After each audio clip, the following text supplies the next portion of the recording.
Vamos entonces con uno que se sale un poco por completo, de esas dos estructuras que estamos viendo estandarizadas hasta ahora, de esa BCC y de esa FCC que habíamos estudiado en los materiales anteriores, ¿no? Bien, esta es una estructura que en compuestos iónicos es muy habitual, ¿vale? Es muy habitual que aparezca en compuestos que son del tipo iónico y que son compuestos iónicos en los que la proporción de átomos está 1 a 1. No es más que la cristalización octaédrica, ¿vale? Que es la del cloruro de sodio, ¿vale? En esta estructura cristalizan la mayoría de compuestos iónicos, ¿vale? En los que hay un átomo de cada tipo en su fórmula empírica. ¿Qué ocurre aquí? Ocurre que, a diferencia de los problemas anteriores en los que todos los átomos de la red eran del mismo tipo, ahora aquí los átomos de la celda unidad son de dos tipos distintos, ¿vale? Si es un compuesto iónico, pues obviamente estará formado por dos tipos de átomos, ¿no? Cloruro de sodio, pues cloro y sodio. En este caso, bromuro sódico, ¿no? El bromuro sódico que está formado, pues porque tiene la fórmula NaBr. Entonces está formada por iones Na+ e iones Br-. Nos dice cuánto valen los radios de esos iones, ¿vale? Y nos dice que los radios iónicos son 0,97 Armstrong y 2 Armstrong. Y además me indica cuál se corresponde a cuál. Me dice que 0,97 Armstrongs se corresponde con el sodio y 2 Armstrong se corresponde con el bromo, ¿vale? Por si había alguna duda. De cualquier manera, esto yo podría saber con cuál se corresponde el mayor, ¿no? Porque simplemente teniendo en cuenta cómo varía la propiedad periódica del radio atómico, del radio iónico, ¿no? El bromo tiene un número atómico 35 y el sodio tiene un número atómico 23, y entonces pues le corresponde un radio mayor al bromo por el mero hecho de que, si tenéis en cuenta su situación en la tabla periódica, el sodio está en el tercer período y el bromo está en el cuarto, es decir, tiene una capa electrónica más, con lo cual el bromo debería tener un radio superior. En cualquier caso, nos decían cuál era, ¿vale? Nos decían que el menor era el que correspondía con el sodio y el mayor era el que correspondía con el bromo, aunque, repito, no tendrían por qué darme ese dato, ¿no? Me habla también de la densidad de este compuesto iónico. Me dice que tiene una densidad de 3,203 gramos por centímetro cúbico, ¿vale? Y lo daba así, CC, ¿vale? Aunque la nomenclatura correcta sería centímetro cúbico, pero bueno, yo lo pongo ahí tal y como pareció. Me dice, entonces este es un poco distinto por eso, ¿no? ¿Qué fracción del espacio de esta red cristalina está vacía? Y además me da las masas atómicas. Me dice que la masa atómica del bromo es 79, la masa atómica del sodio es 23. Bueno, pues vamos a ver cómo afrontamos este problema. Cuando nosotros en algún problema anterior estudiamos cómo eran los sistemas de cristalización, vimos que, por ejemplo, en este, que es la cúbica centrada en el cuerpo, una celda unidad tiene espacio, digamos, macizo, ocupado por átomos, y tiene un espacio vacío, ¿vale? Es decir, que no hay nada, y que es fruto de que esa compactación hace que tengan que aparecer huecos o intersticios entre átomos en una red cristalina, ¿vale? Bueno, pues una de las posibles preguntas que me puede aparecer es, vale, pues ¿cuánto espacio está vacío? ¿O qué porcentaje del espacio está vacío en cada estructura? Bueno, ¿qué tenemos que saber aquí a mayores de lo que ya sabemos de las estructuras cúbicas centradas en el cuerpo y cúbicas centradas en las caras? Bueno, pues tenemos que saber lo que os expongo aquí, ¿no?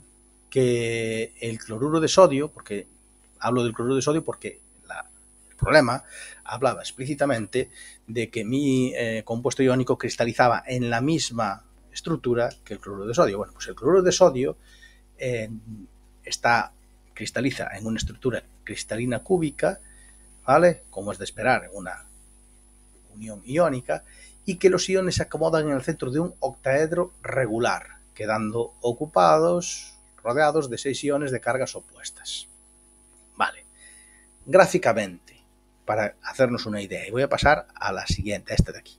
El cloruro de sodio, el bromuro de sodio, cristalizan de esta manera. Es decir, es una red cúbica en la que en cada uno de estos vértices tenemos átomos alternos de un tipo y de otro. Y la regularidad que existe entre ellos es que si yo trazo un octoedro regular, que es este que veis aquí, que vaya de un átomo que hay en un vértice a un átomo exactamente igual que hay en un vértice que está 2 posiciones más allá, y uno de esta manera átomos del mismo tipo, encuentro la regularidad existente en la red. La regularidad existente en la red que me va a permitir conocer cuál es la relación existente entre los radios de los compuestos o los radios de los iones que están formando ese compuesto iónico y el volumen, ¿no? Entonces, aquí a mayores, ¿qué tengo que saber? Vale, pues aquí a mayores tengo que saber esta parte geométrica, matemática, ¿no? Concretamente, son especialmente importantes la fórmula del volumen de un octaedro regular y la fórmula de la diagonal de un octaedro regular, ¿vale? La del área no la vamos a utilizar. Entonces, ¿qué es la diagonal de un octaedro regular? Pues es la distancia que hay desde este punto que está aquí marcado como M hasta este otro punto que hay aquí marcado como N. ¿Sí? En la figura esta, M sería este punto y N sería este otro. ¿Vale? Bien.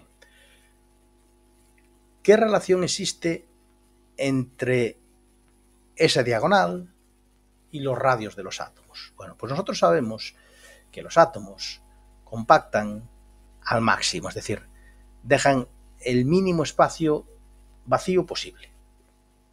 ¿Eso qué quiere decir? Pues quiere decir que si en este octaedro yo tengo un átomo justo en su centro de un tipo, ¿vale? Que aquí son estos que tenéis marcados en verde en esta figura, ¿vale? Que está justo en el centro del octaedro. Y además yo tengo otros átomos que ahora pondré de otra manera.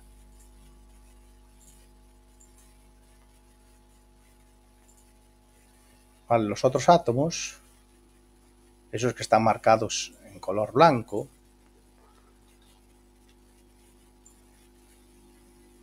están situados tal que así.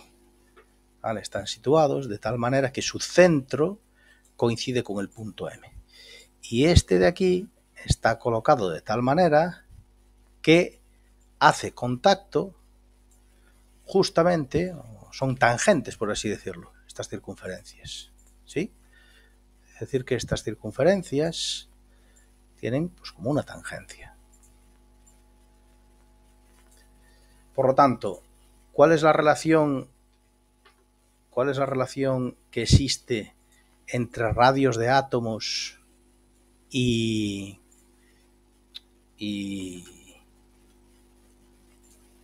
la diagonal del octaedro? Bueno, pues la relación que existe entre una cosa y otra es que, si os fijáis, para ir desde el punto M hasta el punto N, ¿cuántos radios tengo que recorrer? Pues vamos a ver, tengo que recorrer un primer radio que se corresponde con el radio del átomo del tipo 1, 2 veces el radio del átomo de tipo 2 y otra vez el radio del átomo de tipo 1. Es decir, que para ir del punto M al punto N recorro 2 veces el radio del átomo del tipo 1 más 2 veces el radio del átomo del tipo 2. Es decir, que esta distancia de aquí, A por raíz de 2, será igual a 2 veces el radio del átomo 1 más 2 veces el radio del átomo 2. Particularizando para el compuesto que tenemos, que era el bromuro de sodio, pues nos queda una cosa así, ¿no? La diagonal del octaedro es igual a 2 veces el radio del átomo del tipo 1 más 2 veces el radio del átomo del tipo 2. Y además, el volumen del octaedro es este, ¿vale? ¿Por qué calculo el volumen del octaedro? Porque lo que me están diciendo es que calcule qué tanto por ciento está vacío. Entonces, este octaedro de aquí, parte está vacío, parte está relleno con átomos. ¿Cuánto es el volumen total del octaedro? Bueno, pues el volumen total del octaedro lo podemos calcular relacionándolo con A. Es decir, de la expresión que nosotros tenemos de la diagonal del octaedro, la diagonal del octaedro era 2 veces el radio del primero más 2 veces el radio del segundo, podemos despejar cuánto vale A. ¿Vale? A, aquí, en la figura, veis que es esto, ¿vale? Es el lado este del octaedro, ¿vale? Lo que une C con M, M con A, ¿vale? Y además es la medida de todos esos lados del octaedro, ¿no? Por lo tanto, este volumen del octaedro yo lo voy a calcular en función de A, que a su vez se calcula, como veis, en función de los radios de estos átomos. Vale. Entonces, si yo aplico la fórmula del volumen del octaedro, que es raíz de 2 por A al cubo, raíz de 2 por, en vez de A, pongo esta cantidad partido por 3, yo obtengo una cantidad que, en este caso, va a estar dada en Armstrongs al cubo, porque directamente los radios de los átomos me los daban en Armstrong. Es decir, que ese octaedro, que es el que actúa ahora para nosotros como celda unidad, tiene un volumen de 69,86 Armstrongs al cubo. Vale, pues una vez que tenemos hecho eso, vamos a calcular qué masa hay. Bueno, aquí yo calculé hice el cálculo de la densidad, bueno, de la masa, porque si os fijáis, la densidad era un dato, ¿no? Me decía, la densidad del bromuro sódico es 3,203 gramos centímetro cúbico. Entonces, lo que hice a continuación es cuánta masa hay en un octaedro unidad, ¿vale? El mismo razonamiento que hacíamos para una BCC y para una FCC. En un octaedro unidad, ¿cuánta masa tengo? Pues tengo un átomo de cada tipo. ¿Por qué? Vamos a ver. El octaedro unidad contiene en su interior un átomo de bromo, ¿no? Que son estos que están marcados aquí en verde. Y además contiene una fracción de este de aquí. No haría falta pensar mucho, porque si nosotros sabemos que el bromo y el sodio están en proporción 1 a 1, en cada celda unidad, si hay un átomo de un tipo, tiene que haber un átomo de otro, porque si no fuese así, la fórmula no sería NaBr, sería Na2Br3, sería otra proporción en la que están.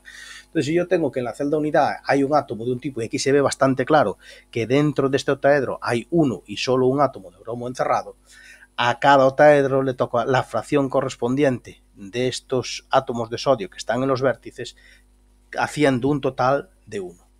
Bueno, concretamente tenemos 1, 2, 3, 4, 5, 6, que son compartidos por 6 octaedros, es decir, 6 por un sexto. De tal manera que en los octaedros regulares, los átomos que pertenecen a una celda unidad son 1 y 1, uno de cada tipo. Vale, entonces, ¿cuánta masa hay dentro de un octaedro regular? Bueno, pues hay la masa de un átomo de bromo, que ya de problemas anteriores sabemos cómo se calcula la masa de un átomo, ¿vale? Que era con un factor de conversión en el que colocábamos átomo y átomo de tal manera que se pudieran simplificar, y los números que tenemos ahí lo que indican es que un mol de átomos de bromo tiene una masa en gramos que coincide numéricamente con la masa atómica del bromo, ¿vale? Pero además hay también un átomo de sodio, entonces tengo que añadir a la masa de este átomo de bromo la masa de un átomo de sodio, que procedemos de igual manera para convertir eso en gramos, es decir, pasamos un átomo de sodio, convertimos átomos a gramos, utilizando la equivalencia que nos da, por un lado, la hipótesis de Avogadro y por otro lado, el valor del peso atómico del sodio. De tal manera que numéricamente lo que obtenemos es que dentro del octaedro regular hay una masa de 1,69 por 10 elevado a menos 22 gramos. Vale, entonces, ¿cuánto volumen está realmente ocupado? Pues si sabemos que la densidad es la masa partido por el volumen que realmente ocupa una masa es la masa partido por la densidad. ¿Vale? Con lo cual tenemos que el volumen realmente ocupado son 5,276 por 10 elevado a menos 23. Lo que me piden es que lo comparemos con el volumen del octaedro regular. Es decir, ¿qué tanto por ciento del volumen del octaedro regular supone el volumen que está realmente ocupado? Bueno, pues no es más que hacer una división con la precaución de haber convertido ambos volúmenes a la misma unidad para que esto me dé una cantidad dimensional. Y por lo tanto, lo que me sale es que el porcentaje de volumen ocupado será el volumen realmente ocupado de manera efectiva entre el volumen de la celda unidad y por 100. Es decir, que tendremos en total un volumen ocupado de un 75,52%. Vale, lo mismo que dije con los problemas anteriores, este tipo de problema puede ser extrapolado a cualquier compuesto iónico que cumpla la condición anterior, es decir, la condición según la cual hay un átomo de cada tipo en lo que sería la proporción estequiométrica o la proporción, la fórmula empírica del compuesto. ¿Vale?